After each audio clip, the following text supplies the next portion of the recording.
Hello, people of the internet and Crowfall fans and backers. And this is our October Ace Q&A. Ooh, spooky time. It's October again. It is October, and this is where we take all the questions that you have asked on the Ace Development Partners, and Todd and I talk about them and give you some good answers. Yep. So what do we have on the plate this time, Mr. Blair? I will pull up the list of questions. Okay. So in 5.7, you added a bunch of harvesting resources to vendors. We did. This was by player request. Basically, we added all of the lowest tier, right? The knotwood, the cobblestone, the slag. The commons are on there too.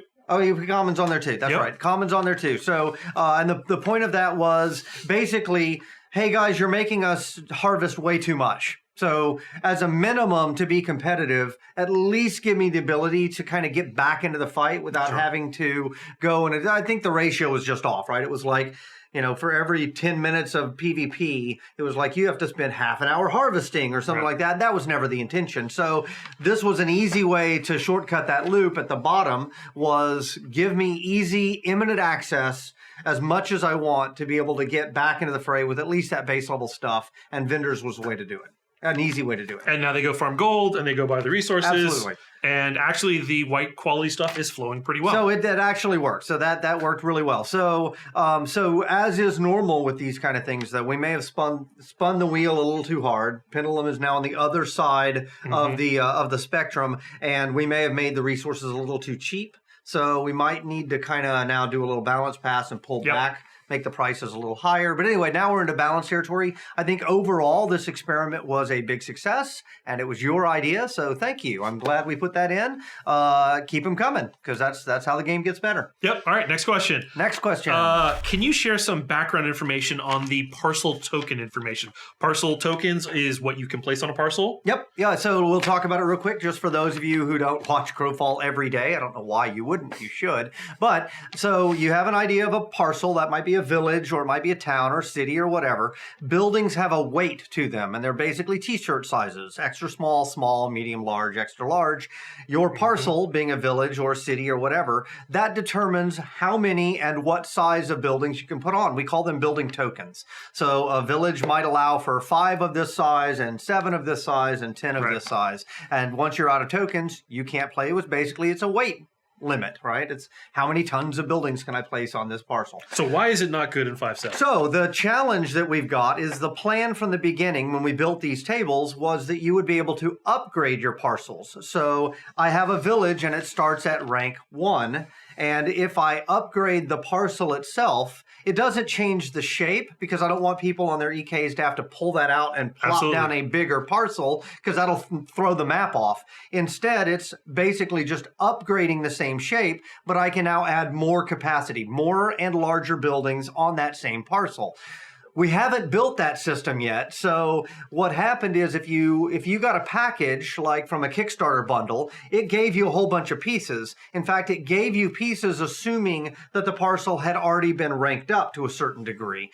And because we don't have that system, we're now giving you the pieces, but the parcel still is rank 1. Right. So it's like, hey, here's 50 pounds worth of stuff for you to carry, and here's a backpack that you can fit 30 pounds worth of stuff into. So that's a big disconnect. People are like, I don't understand why you gave me all this stuff and not got the capacity. Just because we haven't gotten to it yet. That's the easy answer. So we are working on that right now. The system that will allow you to do the upgrading is not in the pipe right now. Correct. But the system that actually allows for the idea of upgraded parcels is in and being worked on now, which means that at least we can go back to those Kickstarter bundles and give you a rank that will allow you to place all the buildings that you got as part of that bundle. So Roll of Story 5.8, you should be able to place more things. You should be able to place more things. We do know that it's a problem. It does seem very odd, and it's just, once again, one of those things because not everything is done at the same time. Some things come in late. Yep. And so in the meantime, it seemed a little weird. There you go. Great. Next question. Cutting grit. It sucks to harvest cutting grit, and we want more of it. And what's the deal? You're paraphrasing. Yeah, I'm so paraphrasing to get there. Okay, so cutting grit comes from our slag resources. It's a baseline resource. And one of the reasons it's on there is long-term, we still want to have people coming into the game being able to get something that they can give to the program so players. it's basically creating currencies that flow freely at the lower levels that then higher level people still care about. Correct. So that lower level people will have something to offer the higher level people. Correct. Right? That's why I don't want to pull it off and put it on everything, because this way the newer players have something that they can get that's value. Something of value. Yeah, I get that. That makes sense. So, but what I did do is I went into the skill trees and I tripled the drop rate. So if you are interested in it, it is going to be easier to get. Right. So that should help a lot of that. Yep. So I actually, here's an interesting point that you guys should see, and this is something that you do in development, especially when you've got people in and testing, is I'm sure you guys all believe that Blair just, wants to cause you lots of pain. That's the general impression I get reading the forum. That part of that is because, yes, he's a masochist. The other part of that is actually because when you're dealing with a community of players, it is easier to giveth than it is to taketh away. Absolutely. Right? So if let's say we've got a balance point that we think is here, so we could double that and give you twice as much, or we could go half and give you not nearly as much as you need. So in general, if you're making a guess and you're not sure, we err on the side of making it a little harder, because then when you move it to the correct spot, you're a hero. Hey, you made it easier on us. Thank you. If you do the opposite and you overshoot the mark and you gave away too much, and then you move it here, you're a villain. You end up in the same place either way, but you end up with people very, very happy about the change, as opposed to now for the next 10 years of your life, people telling you how great it was before when it was actually too easy. Right. So it's something that we always have to keep in mind is how is this going to be felt, and what's the feeling going to be when you can come at it from two different directions, end up in the same place, and yet have two very, very different attitudes towards how you got there. So that's part of it too. And we always err on that side. And he's a masochist. That's the other reason too. So, but I'm here to balance that and come in and knock on his desk and say, hey, this kind of sucks. Knock, knock, knock. They hate this. Yeah. You need to fix it. And the other piece to that too is sometimes you're dealing with half or a quarter of a system, and you only have the beginnings, and we're like, well, it's almost ready. Put it in the next update. Yeah. Right. So unfortunately, that happens too. So there is another angle to this. Yep. Okay. Next question. But when you do hate it, be sure to let us know. Absolutely. That way, I know when I need to walk by Blair's desk and rap on the top of his desk. Sometimes some fun shit comes out of that, which is we may not need the rest of the thing. That's true. Right. And you're like, wow, this part is just good enough. If we just tweak it a little bit, it's good enough to stand on its own. So a lot of times you get some gems in systems like that. Yeah, that's true. Okay, so there's been a lot of talk about a week of winter and what it does to the harvesting rates. Right now, when you go into fall and winter, we start reducing the harvesting bonuses that people get from the world. I've heard that this is also brutal and that you hate the players. And that's why you did it this way. This is actually... Is that why you did it this way? This is not why I did it. So one of the things we're waiting for is the campaign game to show up. Right. Which we're going to start seeing. The biggest thing, I would say, that we've been waiting on now for a couple of years. Yes. So in 5.8, the campaign game should arrive. Yep. And first version, first campaign, it's coming. Fall and winter, you should be fighting. That's true. Right? Yep. So the brunt of what's going on in the seasons... because as they say, winter is approaching. Nice. That's legal reasons. I have to sidestep that. Winter is on its way. It's around the corner. It's imminent. Winter is imminent. So anyways, if you look back to our Kickstarter videos, you'll see Todd describing what was supposed to happen in every season. Right. And now we're actually starting to get to the point where we can do that. Where we can do that, right? Right now, summer and spring, totally harvesting off the rails. Right? You're just hitting things, you're getting all kind of bonuses, resources are coming in. Unfortunately, the fall and winter part isn't on live yet, which you'll get in 5.8, which is let's secure these keeps, let's get as many points as we can, let's secure the victory, let's win the campaign. So now, so there's an assumption there, and the assumption is that as you get closer and closer, things will get more dicey, right? Things are getting harder because now it's getting to the end, and therefore the pressure will be on, and that giving the game context where it actually matters will actually make those moments more impactful. Like you'll care more about that stuff. If it turns out that that has the opposite effect than we intend, and it's still just painful, and in fact, it's so painful, I don't care about the context anymore. I don't care if we win or lose. I'm going to claw my eyes out if Blair continues making me harvest. Then we will fix it. I mean, obviously, we don't want that to be the situation. But in anticipation of, we kind of make guesses of where we think things are going to fall when the other systems come online. Yep. We're obviously not always right, but we do try to make the best guess that we can to minimize rework later. So we could have not put this in initially, and it would not have seemed to have been a problem, but we'd had to go back and adjust it after the campaign rules came online. So we'll try it. Ultimately, again, that would have been the same situation, though, where we gave you something and then we took it away, and now everybody's super mad. And we're like, well, but we kind of always intended to end up here anyway. So, But what's really exciting about this is that the actual MMO you can win, this is the whole you can win part. Yes, absolutely. Right? Yeah. And we've been waiting on this forever. Right now, it's been the MMO that you can harvest in. And if you find dudes, you can randomly gank them. Right. Well, think about like the Olympics. Like you go to the Olympics and all the teams get there and they compete and they do really well, but we don't score them and we don't give any medals out. Right. Like, who would care about the Olympics then? It's like, we had a great showing this year. No idea how to compare it to other years or other countries, but great showing. Good job. Nobody would watch that. Right. So that's where we've kind of been this whole time, right? Is there was no context for anything. So I had somebody bring up a comment recently about the outpost, right? Taking the outpost will actually help our win conditions, and it means an individual or two people can actually make a difference in the game. Right. So, but somebody brought up in the Dev Partners forum, we don't have the scoring. They're like, that's kind of boring. Why do I want to take an outpost? Well, for right now, you're absolutely right. There's literally no reason to do it. So after we get it in, we'll see how much that context matters. If it turns out that that's enough, great, we'll move on. If it turns out that's not enough and we also need a personal reward, then great, we'll add that. So everything has to be done in steps. I mean, ultimately, you make a plan on paper and then you have to build it. And as you're going, you see what works and what doesn't, and then you have to adjust the plan. It's easy if you're just copying another game because you don't have to. You can say, well, how do I do it? Yeah, they do it.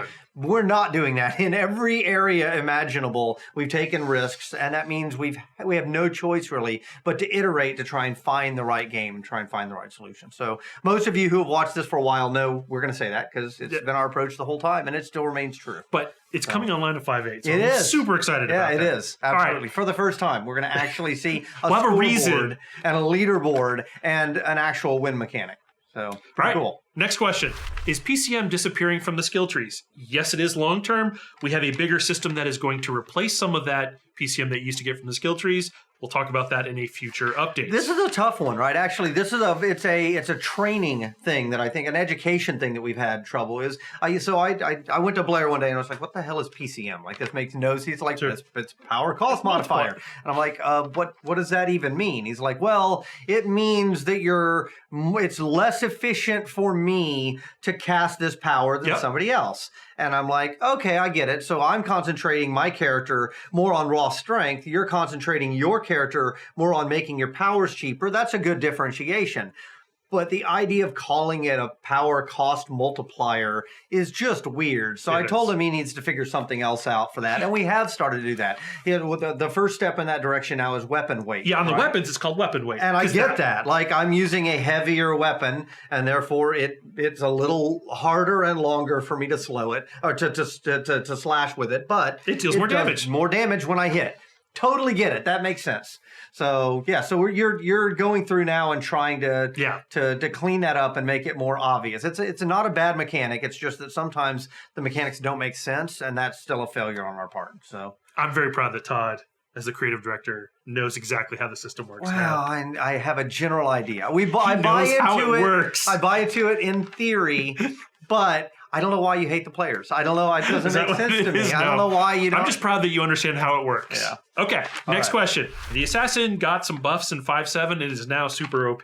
Actually, the movement speed alone is ridiculous, right? The assassin can like stack things on top of things, on top of zips, on top of this, and I think they said they can move like 90 meters in a second or something. It's something a little that's hyperbolic, but that's kind of actually. I think that might have been like a test that somebody did. It's 80 meters in like 3 seconds. Okay, right? But that's a little, but it's still ridiculous. Yes. So are you going to fix that, or are you just going to ship with it? We're going to do something that they're not going to like. Okay. Some of it is that also not going to like. But great. This is a great Crowfall example because there's that combined with the ability to instantly go into stealth. Yeah. And then we have a discipline that lets them heal really fast when they're in stealth. Yeah. That whole formula right there adds up to the problem. Okay. Right? So there's a couple places that we can look at that. I like the general mobility because it feels good. Yeah. Right? It's fun to play a Fane zip around and as an assassin where they get the back leap. Oh, it's fun. The people who are saying it's OP, it's not fun for them. The person who's playing the character, I have no doubt that it's a blast. Normally when you have complaints like that, it's because they can stack a bunch of stuff and hit you and one hit kill you. This isn't a one-hit kill. This is battlefield mobility, which is completely different for most MMOs because they don't have this problem. Yeah. Because everybody is tab targeting and they're very slowly walking around. For us, it's kind of exciting that we have these things that aren't just about damage. And we will look at ways It's exciting and it's exhausting. That's just part of that. We can't just copy another game thing. We have to go and experiment. And so that's part of what we set out to build this giant tree of interesting combinatory things. The downside of that is we are going to find some of these. I mean, it's kind of inevitable. But, I guess the other option was to copy WoW, and that doesn't sound fun. And we also wanted to make our characters interesting. Yeah, right. Absolutely. The fact that Fays have a double dash, zip, zip, is really cool. Yeah, it was a great sound effect, too. Did you record that for Bobby? You should. Somebody write that down. Okay. And also, this points out another thing, which is there's always going to be somebody that we're worried about from a class power perspective. Right. So this is another area where no matter how much testing we try to do internally, we can't get there alone. We have to have your help. I mean, to get the kind of coverage of all the combinatory, different combinations, right? We have to have help from you guys. So please definitely keep giving the feedback to us. We will address this one. Hopefully we won't nerf it so hard. I'm sure inevitably you'll nerf it even just a little bit and we'll get a big backlash if you ruin the class, you ruin this combination. But nonetheless, this is kind of how it works. You guys continue, putting these combinations together as you find ones that are really cool. Sometimes we'll look at them and say, no, I like that. That's pretty cool because there's the following counters and it works. Right. Other times we'll go, yeah, you're right. That's over the line. And we just need to, restrict it or change it or nerf it or whatever. So, all right. Final question. Can we have an Ironman server rule set? And kind of Ironman here is there's no imports. I've got the song in my head now. I can't not hear that. So, okay. So what are you going for? They want no imports, only exports on the last day, and people can't go to their EKs essentially. Okay, so they're looking for early cut of the dregs rule set. Basically. Right? And so maybe. I don't have necessarily a problem with that. I mean, it's kind of the whole point is that we want to get to creating additional rule sets and varying them. Right. I'm trying to get us to get through the first actual campaign first. So let's get on the other side of this one. And if we want to do that as a halfway step towards dregs, I'm not necessarily opposed to it. We can try it. Well, I also have to be careful. We don't get a giant number of testers right now. I mean, we actually have a very high number of uniques every weekend. But the play time isn't like hours and hours and hours. We get what I call looky-loos. We get people who they check in on us every couple months. They'll say, oh, yeah, it's a good time. I've checked on Crowfall lately. They'll log in, they look around, they run around, they try out some powers, they talk to people and find out what's new, and then they take off. We won't see them again for another couple months. First campaign may change that, and our numbers may overall lift, in which case, sure, we can have multiple campaigns. But I'm nervous to put too many different variants up at one time before we hit that point, because I don't want to spread the players out too thin. I want enough. The problem with the PvP game is enough players to have a critical mass to cause conflict. So, so maybe is my answer to that one. I am all for variant rules and trying out variant rules. That's the whole point of it's the whole point of our design architecture, but we'll get there eventually. We're not there yet. Okay. Thanks everyone for coming out for the October Q&A. Yep. Happy Halloween, because the next time we talk to you, we'll be on the other side of the candy bonanza. So thank you for all your testing. Continue with the feedback. I can't say it enough. We wouldn't be here if it wasn't for you guys. So thank you very much. And we will see you in November. See ya. And in the game. I guess I should have said that too. Hopefully. All right. See you guys.